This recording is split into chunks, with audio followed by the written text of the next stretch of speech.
दोस्तों, साल 1947 के बाद से ही देश में आजादी की लहर तो थी, लेकिन पूरे देश को एक राष्ट्र बनाने की समस्या भी थी।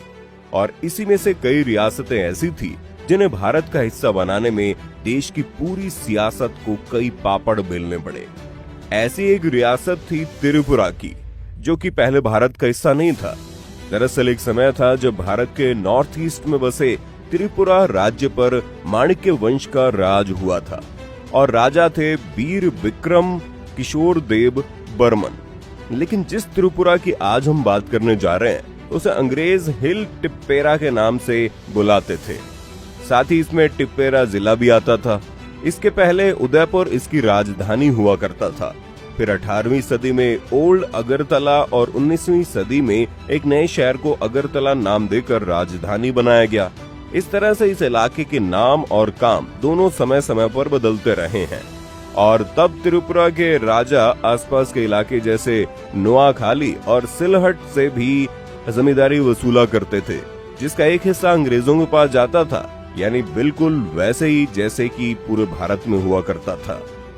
लेकिन आजादी के समय देश का बंटवारा भी हुआ था, जिसमें सारी रियासतों की राजगिरी निकल गई।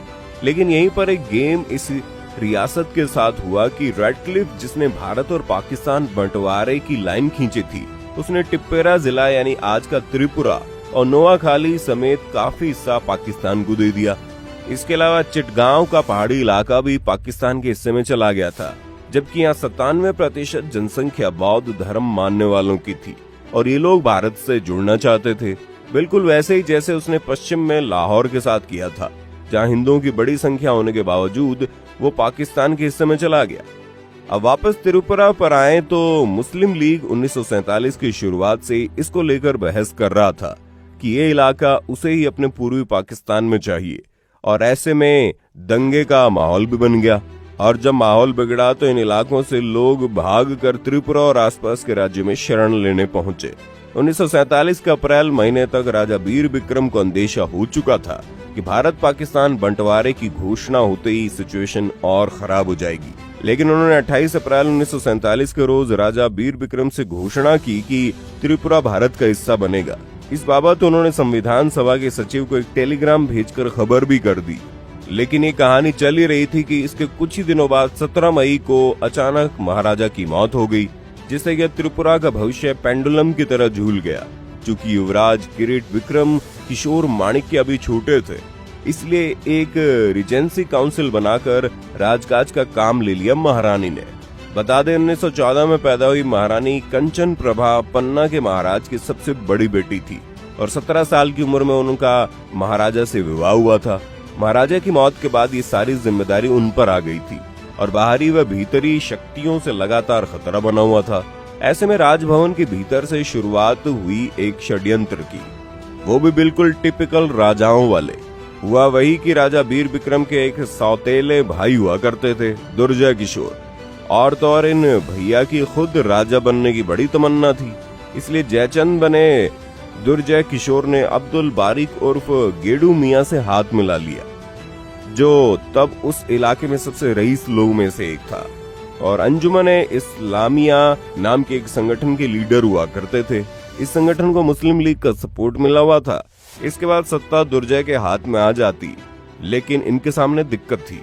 11 जून को त्रिपुरा काउंसिल ने एक नोटिफिकेशन निकाला और सारी जनता को ये बता दिया कि महाराजा वीर विक्रम पहले से ही भारत में मिलने का निर्णय ले चुके हैं। इसके अलावा उन्होंने त्रिपुरा की तरफ से संविधान सभा में अपना रिप्रेजेंटेटिव भी नामजद कर दिया। माहौल भड़काने के लिए अंजुमन इस्लामिया ने लोकल सपोर्ट जुटाना शुरू किया और लोगों को भारत के खिलाफ भड़काने के लिए लोगों के कान भरने शुरू कर दिए।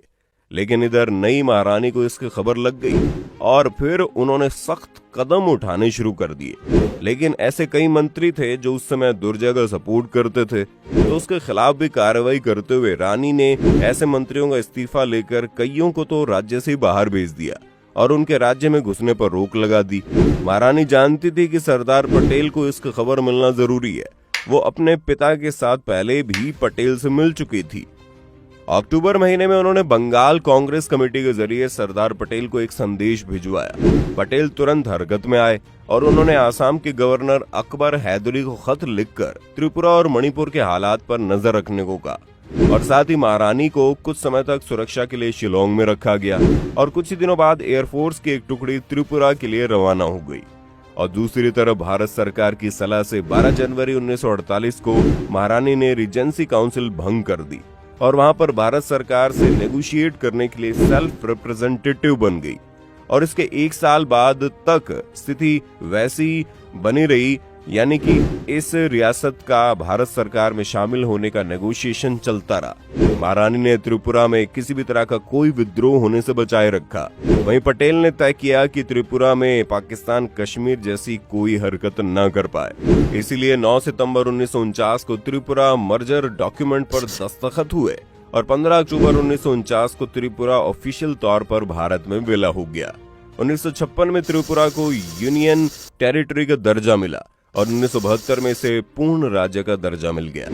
एक तरह से देखें तो साल 1971-72 का जहां भी जिक्र होता है वहां सिर्फ भारत पाकिस्तान की जंग या पूर्व प्रधानमंत्री इंदिरा गांधी का ही जिक्र मिलता है। साल 1971 को भारत के इतिहास में इस जंग और जंग में हमारी जीत के लिए याद किया जाता है। 1971 की जंग साल के आखिर में लड़ी गई थी और इस जंग के तुरंत बाद ही ऐसे देश में 3 राज्यों के विलय का काम किया गया जिसमें से एक त्रिपुरा भी था।